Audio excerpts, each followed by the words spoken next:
Российская агрессия в Украине – это не внутренний конфликт, это международный кризис.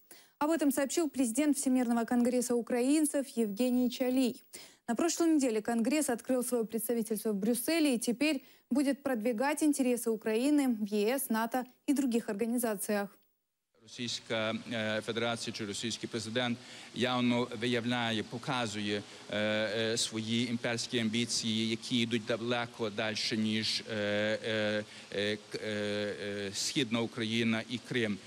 Я думаю, що він це показав мілітарно і в Грузії, і в інших країнах.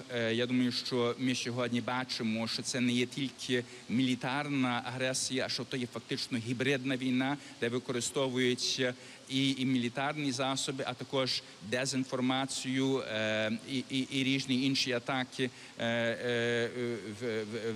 включно під час виборів, президентських виборів в Сполучених Штатах Америки.